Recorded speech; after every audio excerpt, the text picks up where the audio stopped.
فرض کریں آج کل کسی کو کوئی جسمانی مسئلہ پیش آتا ہے، سر میں درد ہے، دل کی دھڑکن بے ترتیب ہے یا شاید معدہ بھی خراب ہے، تو جب وہ ہسپتال جاتے ہیں تو کیا ہوتا ہے؟ جی ظاہر ہے وہ انہیں 3 الگ الگ ماہرین کے پاس بھیج دیتے ہیں۔ بالکل، ایک کارڈیولوجسٹ، ایک گیسٹرو انٹرولوجسٹ اور شاید ایک سائیکائٹرسٹ۔ ہاں، اور یہ تینوں اسپیشلسٹ مطلب اپنے اپنے کمروں میں بیٹھ کر جسم کے ایک چھوٹے سے حصے کا معائنہ کرتے ہیں۔ جی جی، اور وہ آپس میں کبھی بات نہیں کرتے؟ مطلب ہم نے جدید طب میں انسانی جسم کو ایک گاڑی کے پرزوں کی طرح الگ الگ کر دیا ہے۔ بالکل ایسا ہی ہے، اور اس کی ایک بڑی وجہ یہ ہے کہ ہمیں چیزیں واضح اور الگ الگ خانوں میں بٹی ہوئی پسند ہے۔ ہاں، مطلب ایکس رے رپورٹ پر لکھی ہوئی لائن ہمیں اطمینان دیتی ہے نا کہ خرابی صرف یہیں تک محدود ہے۔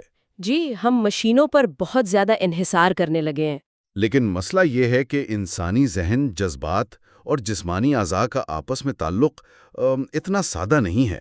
جب ہم اس پیچیدہ نظام میں قدم رکھتے ہیں تو وہ ایکس رے مشین ہمیں پوری تصویر دکھانے میں ناکام ہو جاتی ہے۔ 100% درست کہا آپ نے۔ اور یہی وجہ ہے کہ پچھلے کچھ دنوں سے میں طبی تاریخ کے کچھ انتہائی دلچسپ جرائد، ابن سینا کی شاہکار کتاب القانون فی الطب کے جدید تراجم اور قدرتی ادویات، خاص طور پر شہد پر موجود ریسرچ پیپرز چھان رہا تھا۔ اوہ واہ، یہ تو بہت ہی زبردست مواد ہے۔ جی، تو آج کا ہمارا مشن یہ سمجھنا ہے کہ کس طرح 10ویں صدی کے ایک عظیم مفکر نے جدید سائنس، نفسیات اور قدرتی علاج کی ایسی بنیادیں رکھیں جو آج کے دور کے ان الگ الگ بٹے ہوئے ڈاکٹروں کو بھی حیران کر دیں۔ ٹھیک ہے، آئیے اس کا تفصیلی جائزہ لیتے ہیں۔ ضرور، اور میرا خیال ہے کہ اس جائزے کی شروعات ہمیں اس نابغہ روزگار شخصیت یعنی ابن سینا کی ابتدائی زندگی سے کرنی چاہیے۔ بالکل، تاکہ ہمیں اندازہ ہو کہ ان کا دماغ دراصل کام کیسے کرتا تھا۔ جی، تو 980 عیسوی میں بخارا کے قریب پیدا ہونے والے ابن سینا، جنہیں مغرب میں ایویسینا بھی کہا جاتا ہے، وہ کوئی عام طالب علم نہیں تھے۔ ہاں، میں پڑھ رہا تھا کہ انہوں نے بہت چھوٹی عمر میں ہی کمال کر دیا تھا۔ جی ہاں، انہوں نے محض 10 سال کی عمر میں قرآن حفظ کر لیا تھا، اور 18 سال کی عمر تک پہنچتے پہنچتے وہ اپنے دور کے تمام علوم 18 سال؟ جی صرف 18 سال۔ واہ، آج کل کا 18 سال کا نوجوان بمشکل یہ فیصلہ کر پاتا ہے کہ اسے یونیورسٹی میں کون سا مضمون چننا ہے نا؟ بالکل، اور ابن سینا اس عمر میں فلسفہ، ریاضی، منطق اور خاص طور پر طب میں مکمل مہارت حاصل کر چکے تھے۔ میں جب ان کے بارے میں پڑھ رہا تھا تو مجھے لگا کہ ان کا دماغ کسی جدید دور کے سپر کمپیوٹر یا اے آئی ماڈل کی طرح تھا۔ یہ ایک بہت زبردست تشبیہ ہے۔ مطلب وہ صرف معلومات رٹتے نہیں تھے بلکہ ان کے درمیان پیٹرنز ڈھونڈتے تھے۔ نوح بن منصور ایک لا علاج مرض کا شکار ہو گیا۔ اوہ، وہ مشہور واقعہ۔ ہاں، تمام شاہی اور بزرگ طبیبوں نے ہار مان لی تھی، کسی کو کچھ سمجھ نہیں آ رہا تھا۔ اس وقت 9 عمر ابن سینا کو شاہی دربان میں بلایا گیا۔ اور انہوں نے اسے ٹھیک کر دیا؟ جی، انہوں نے اپنے مشاہدے اور منطق کی بنیاد پر نہ صرف مرض کی جڑ پکڑی بلکہ حکمران کو مکمل طور پر صحت یاب بھی کر دیا۔ کیا بات ہے! تو میں تصور کر سکتا ہوں کہ حکمران نے خوش ہو کر انہیں ہیرے جواہرات یا کوئی بڑی جاگیر دی ہوگی۔ پیشکش تو ضرور ہوئی تھی، لیکن ابن سینا کا جواب آج بھی تاریخ میں سنہرے حروف سے لکھا ہے۔ انہوں نے سونے چاندی کے بجائے صرف ایک چیز مانگی۔ اور وہ کیا تھی؟ شاہی کتب خانے تک بلا روک ٹوک رسائی۔ واہ، صرف کتابیں پڑھنے کی اجازت؟ جی ہاں، یہ اس وقت کا سب سے بڑا کتب خانہ تھا، اور اسی رسائی کا نتیجہ ان کی شہرہ آفاق تصنیف القانون فی الطب کی صورت میں نکلا، جسے دی کینن آف میڈیسن بھی کہا جاتا ہے۔ بالکل، اور یہ کوئی عام کتاب نہیں تھی۔ اس نے تقریباً 600 سال تک یورپ اور ایشیا کی میڈیکل یونیورسٹیوں میں ایک مستند درسی کتاب کے طور پر راج کیا۔ 6 صدیاں! مطلب یہ تو ایک میڈیکل بائبل بن گئی تھی۔ جی، انہوں نے لگ بھگ 450 کتابیں لکھیں، جن میں سے 240 آج بھی محفوظ ہیں۔ یہ سب حیران کن ہیں، لیکن میرے لیے ان کی طب میں سب سے دلچسپ چیز ان کا نظریہ نفسیات ہے۔ ہاں، وہ بہت کمال کا پہلو ہے۔ دیکھیں، آج سے 1000 سال پہلے کے دور میں جب ذہنی امراض کو اکثر بدھ روحوں کا سایہ یا جادو ٹونا سمجھا جاتا تھا، ابن سینا جسم اور ذہن کے پیچیدہ کنیکشن پر کام کر رہے تھے۔ یہاں جو بات سب سے زیادہ حیران کن ہے وہ یہ ہے کہ ابن سینا نے سب سے پہلے واضح طور پر یہ ثابت کیا کہ ذہنی دباؤ اور جذباتی کیفیات جیسے کہ مراک یا شدید اداسی براہ راست جسمانی بیماریوں کی وجہ بن سکتی ہیں، جسے ہم آج کل میلانکولیا کہتے ہیں۔ جی بالکل۔ آج ہم جانتے ہیں کہ شدید ذہنی دباؤ جسم میں کورٹیسول نامی ہارمون خارج کرتا ہے جو ہمارے مدافعتی نظام کو تباہ کر دیتا ہے۔ صحیح۔ اور ابن سینا کے پاس تو ہارمونز چیک کرنے کی کوئی لیبارٹری نہیں تھی۔ نہیں تھی، لیکن ان کا مشاہدہ اتنا گہرا تھا کہ وہ مریض کی جسمانی حالت دیکھ کر اس کی ذہنی الجھنیں پڑھ لیتے تھے۔ اور اسی حوالے سے ذرائع میں موجود وہ واقعہ کمال کا ہے جسے گائے شہزادے کا وہم کہا جاتا ہے۔ ہاں، دا کاؤ پرنس ڈیلوژن، یہ بہت ہی دلچسپ کیس تھا۔ ایک ایران کے شہزادے کو یہ وہم ہو گیا تھا کہ وہ انسان نہیں بلکہ ایک گائے ہے۔ مطلب وہ سچ مچ خود کو گائے سمجھتا تھا؟ جی ہاں، اور یہ کوئی معمولی وہم نہیں تھا۔ اس کی حالت اتنی بگڑ چکی تھی کہ اس نے انسانوں کی طرح بولنا اور کھانا پینا چھوڑ دیا تھا۔ اوہو، تو وہ کرتا کیا تھا؟ وہ چاروں ہاتھ پیروں پر چلتا، گائے کی طرح آوازیں نکالتا اور محل میں سب سے کہتا پھرتا کہ مجھے ذبح کر کے میرا گوشت پکا لو، میں ایک گائے ہوں۔ یہ تو بہت خوفناک ہے۔ تو ظاہری بات ہے فاقہ کشی کی وجہ سے وہ کمزور ہو گیا ہوگا؟ بالکل، ہڈیوں کا ڈھانٹا بن چکا تھا اور تمام طبیب اسے زبردستی دوائیاں دینے یا یہ سمجھانے میں ناکام ہو چکے تھے کہ وہ ایک انسان ہے۔ اگر آج کوئی مریض ایمرجنسی میں جا کے کہے کہ مجھے ذبح کر کے پکا لو تو ڈاکٹرز تو شاید اسے سخت قسم کے انجیکشن لگا کر سلا دیں، ہے نا؟ جی بالکل، لیکن ابن سینا کا طریقہ کار بالکل مختلف تھا۔ انہوں نے کیا کیا؟ انہوں نے شہزادے کو قائل کرنے کی کوشش ہی نہیں کی۔ وہ ایک کسائی کا بھیس بدل کر ہاتھ میں ایک بڑی چھری لیے سیدھے مریض کے پاس چلے گئے چھری کے ساتھ؟ جی ہاں، ابن سینا نے مریض کے وہم سے لڑنے کے بجائے اس کی خیالی دنیا کو تسلیم کیا۔ انہوں نے محل کے صحن میں جا کر بلند آواز میں کہا کہ کہاں ہے وہ گائے جسے ذبح کرنا ہے؟ واہ! تو شہزادے کا کیا رد عمل تھا؟ شہزادے نے خوشی سے گائے جیسی آواز نکالی تاکہ کسائی اسے ڈھونڈ لے۔ مطلب وہ ذبح ہونے کے لیے تیار ہو گیا؟ جی۔ پھر ابن سینا نے اس کے ہاتھ پیر بندھوائے، اسے زمین پر لیٹایا اور چھری تیز کرتے ہوئے اس کے جسم کا بغور معائنہ کیا۔ اور پھر انہوں نے ایک ماہر کسائی کے انداز میں کہا کہ بھئی یہ گائے تو بہت کمزور ہے، اس میں تو ذرا بھی گوشت نہیں ہے۔ کیا زبردست حکمت عملی ہے۔ جی، انہوں نے کہا اسے پہلے اچھی طرح کھلا پلا کر موٹا کرو تاکہ اس کا گوشت لذیذ بنے، پھر میں اسے ذبح کرنے آؤں گا۔ اور کیونکہ شہزادہ ذبح ہونا چاہتا تھا اس لیے اس نے فوراً کھانا پینا شروع کر دیا۔ 100%۔ اس نے وہی خوراک کھائی جس میں ابن سینا نے انتہائی مہارت سے ادویات ملا رکھی تھیں۔ واہ، کیا کمال کا طریقہ تھا۔ جیسے جیسے اس کی جسمانی کمزوری دور ہوئی، دوائیوں نے اپنا کیمیائی اثر دکھایا ہوگا۔ جی، اور وہ رفتہ رفتہ اس وہم سے باہر آ گیا۔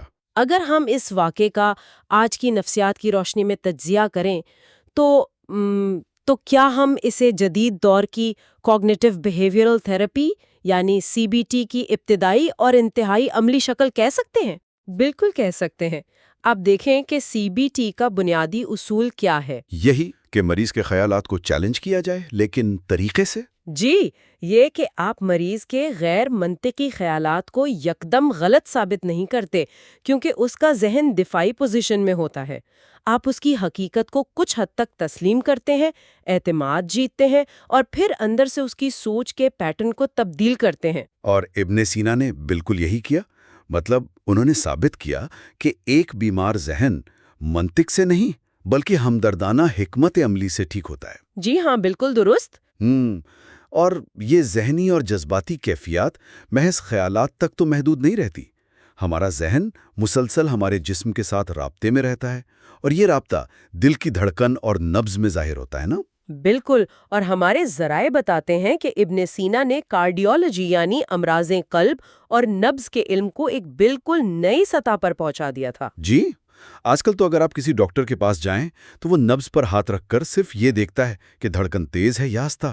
ہاں، لیکن ابن سینا نے نبض کی 50 سے زائد اقسام کی نشاندہی کی۔ 50؟ یہ تو بہت زیادہ ہے۔ جی، وہ نبض کی قوت، اس کے حجم، رفتار اور بے قاعدگیوں کو اپنی انگلیوں کی پوروں سے ایسے پڑھتے تھے جیسے کوئی موسیقار کسی ساز کی دھن پڑھتا ہو۔ مطلب انہیں دھڑکن میں ایک ردم محسوس ہوتا تھا۔ بالکل، در حقیقت انہوں نے نبض کی دھڑکنوں کو جانوروں کی حرکات سے تشبیہ دی۔ ہاں، میں نے ریسرچ نوٹس میں پڑھا تھا کہ انہوں نے ایک دھڑکن کو ہرن کی اڑان کہا، اور ایک اور انتہائی دلچسپ نام تھا چوہے کی دم۔ جی، چوہے کی دم۔ یہ چوہے کی دم والی نبض دراصل کام کیسے کرتی ہے؟ یہ تھوڑا عجیب سا نام نہیں ہے؟ یہ بہت تکنیکی بات ہے۔ دیکھیں، چوہے کی دم والی نبض میں ایک دھڑکن مضبوط ہوتی ہے اور اس کے فوراً بعد والی دھڑکن کمزور ہو جاتی ہے۔ اچھا۔ بالکل ایک چوہے کی طرح جس کا جسم موٹا ہوتا ہے اور دم پتلی ہوتی جاتی ہے۔ آج کی جدید میڈیکل سائنس میں اس کیفیت کو پلسز آلٹرننس کہا جاتا ہے۔ اور یہ کیفیت ہوتی کب ہے؟ یہ اس وقت ہوتا ہے جب دل کا بایاں حصہ یعنی لیفٹ وینٹریکل کمزور پڑ جاتا ہے۔ مطلب دل پوری طرح خون پمپ نہیں کر پاتا؟ بالکل، ایک دھڑکن میں دل پوری قوت لگاتا ہے لیکن اگلی دھڑکن تک اسے دوبارہ خون سے بھرنے کا پورا وقت نہیں ملتا، اس لیے اگلی دھڑکن کمزور ہوتی ہے۔ واو! سوچئے کہ 1000 سال پہلے ایک شخص صرف انگلیوں سے چھو کر دل کے پٹھوں کی اندرونی کمزوری کی درست فزکس بیان کر رہا تھا۔ جی، اور یہاں یہ بات واقعی بہت دلچسپ ہو جاتی ہے، اور معاف کیجیے گا، میرا مطلب ہے کہ یہ بہت حیران کن ہے۔ جی بالکل، یہاں یہ بات واقعی بہت دلچسپ ہو جاتی ہے کیونکہ انہوں نے نبض کی اس سینسٹیوٹی کو صرف جسمانی بیماریاں پکڑنے کے لیے استعمال نہیں کیا، بلکہ انسانی جذبات اور چھپے ہوئے رازوں تک پہنچنے کے لیے بھی استعمال کیا۔ آپ اس نوجوان والے واقعے کی بات کر رہے ہیں نا؟ جی ہاں، وہ واقعہ جو ہمارے نوٹس میں ہے جسے لووو موراک یا عشق کی بیماری کا نام دیا گیا ہے، وہ تو مجھے کسی جاسوسی ناول کا حصہ لگتا ہے۔ بالکل ایسا ہی ہے۔ وہ ایک ایسا نوجوان تھا جو اچانک بیمار ہو گیا تھا۔ اس نے بولنا چھوڑ دیا، تنہائی پسند ہو گیا اور فاقہ کشی کی وجہ سے مرنے کے قریب پہنچ گیا۔ تو ابن سینا کو بلایا گیا ہوگا؟ جی، اور جب ابن سینا آئے تو انہوں نے کوئی دوا نہیں دی بلکہ خاموشی سے اس لڑکے کی کلائی تھام لی اور نبض چیک کی۔ ہاں، نبض پر انگلیاں رکھنے کے بعد انہوں نے اس علاقے کے مختلف شہروں، قصبوں اور بالآخر گلیوں کے نام لینا شروع کیے۔ واہ! وہ دیکھ رہے تھے کہ لڑکے کا دل کس نام پر کیا ری ایکشن دیتا ہے؟ بالکل۔ اور جیسے ہی ایک خاص گلی کا نام آیا، نبض کی رفتار اچانک بے ترتیب اور تیز ہو گئی۔ اگر ہم اس کی سائنس کو دیکھیں تو دراصل اس لڑکے کا سمپتھیٹک نروس سسٹم متحرک ہو رہا ہے نا؟ جی، 100%۔ اس گلی کا نام سنتے ہی اس کے جسم میں ایڈرینلین نامی ہارمون خارج ہوا جس نے دل کی دھڑکن تیز کر دی۔ اور ابن سینا سمجھ گئے کہ اسے اس خاص گلی کی کسی لڑکی سے عشق ہو گیا ہے۔ اور مزے کی بات یہ ہے کہ جب اس کی شادی وہاں کروا دی گئی تو وہ بالکل ٹھیک ہو گیا۔ مطلب انہوں نے نبض کو مکمل طور پر ایک لائے ڈیٹیکٹر یا پولیگراف مشین کے طور پر استعمال کیا۔ جی بالکل، اور اس مشاہدے کی گہرائی صرف نبض جیسے لطیف علم تک محدود نہیں تھی۔ ہاں، وہ تو سرجری کے بھی ماہر تھے۔ جب آپ ابن سینا کی بتائی ہوئی سرجری، اناٹمی اور طبی آلات کی طرف آتے ہیں تو ان کی میکینیکل انجینئرنگ کی سمجھ آپ کو دنگ کر دیتی ہے۔ معدے اور آنتوں کے حوالے سے انہوں نے بہت کام کیا تھا نا؟ جی، وہ ان امراض کے ماہر تھے۔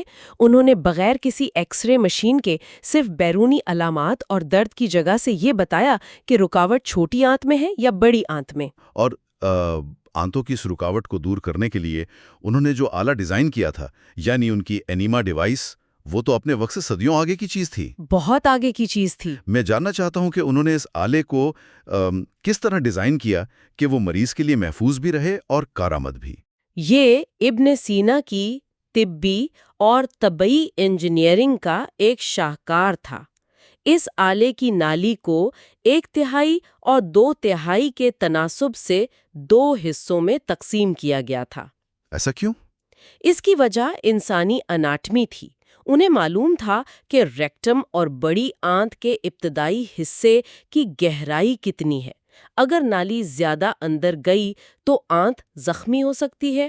بہت سوچ سمجھ کر بنایا گیا تھا۔ بالکل، لیکن اس سے بھی زیادہ حیران کن چیز اس آلے میں موجود ایک چھوٹا سا والو یا سوراخ تھا۔ ایک سوراخ؟ اگر ہم ایک تھیلی سے دوائی اندر دھکیل رہے ہیں تو سوراخ سے تو دوائی باہر نکل آئے گی نہیں؟ یہی تو کمال کی بات ہے۔ دیکھیں، جب کسی انسان کی آنت بلاک ہوتی ہے تو اندر گیس جمع ہو کر دباؤ بڑھا دیتی ہے۔ صحیح، گیس کا پریشر بن جاتا ہے۔ اب اگر آپ کسی بند اور گیس سے بھری ہوئی ٹیوب میں باہر سے تیزی سے مائع دوائی دھکیلیں گے تو اندر کا دباؤ اس قدر بڑھ جائے گا کہ مریض درد سے چیخ پڑے گا یا خدا نخواستہ آنت پھٹ جائے گی۔ یہ تو فلوئڈ ڈائنامکس کا اصول ہے۔ جی بالکل، ابن سینا نے اس نالی میں وہ سوراخ اس لیے رکھا تھا تاکہ دوائی اندر جائے اور اندر پھنسی ہوئی زہریلی گیس اس سوراخ سے باہر نکل آئے۔ میرے خدایا، مطلب انہوں نے انسانی جسم کے اندرونی پلمبنگ سسٹم کے لیے ایک باقاعدہ پریشر ریلیز وال بھی ایجاد کر لیا تھا۔ جی، 1000 سال پہلے۔ 1000 سال پہلے مائکرو فلوئڈ ڈائنامکس کو اتنی باریکی سے سمجھنا کہ دباؤ کو کیسے متوازن رکھا جائے، یہ واقعی حیرت انگیز ہے۔ اور مزے کی بات یہ ہے کہ وہ صرف اندرونی میکینیکل انجینئرنگ کے ماہر نہیں تھے، بلکہ بیرونی قدرت کی میکینکس یعنی نیچرل فارماکولوجی پر بھی ان کی گرفت کمال کی تھی۔ ہاں، قدرتی ادویات کے حوالے سے ان کی مشہور کتاب میں 760 سے زائد ادویات کی فہرست موجود ہے، لیکن ان میں ایک قدرتی دوا ایسی ہے جس کی افادیت آج کی جدید سائنس بھی مانتی ہے، اور وہ ہے شہد۔ جی، شہد۔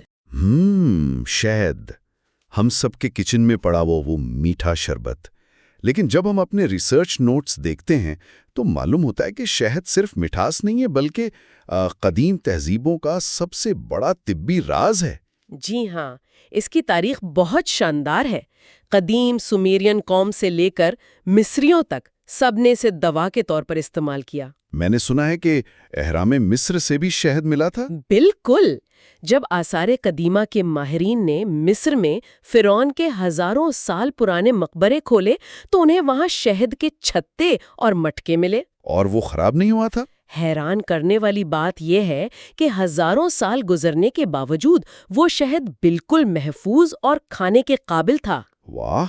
اس کے علاوہ روس میں پہلی جنگ عظیم کے دوران سپاہی اپنے زخموں کو انفیکشن سے بچانے کے لیے شہد کا لیپ کرتے تھے، اور یونانی طب کے بانی بقراط کے بارے میں کہا جاتا ہے کہ وہ شہد کے باقاعدہ استعمال کی وجہ سے 107 سال تک زندہ رہا۔ 107 سال! لیکن سوال یہ پیدا ہوتا ہے کہ ایسا کیوں ہے؟ شہد آخر کیوں خراب نہیں ہوتا اور زخموں کو کیسے بھرتا ہے؟ یہ بہت زبردست کیمسٹری ہے۔ میں نے اس حوالے سے کچھ ریسرچ پڑھی اور اس کا میکینزم بہت ہی کمال کا ہے۔ دراصل شہد بیکٹیریا کو 3 مختلف طریقوں سے مارتا ہے۔ جی ہاں، پہلا طریقہ تو آسموسس ہے۔ بالکل، آسموسس مطلب شہد میں چینی بہت زیادہ اور پانی نہ ہونے کے برابر ہوتا ہے۔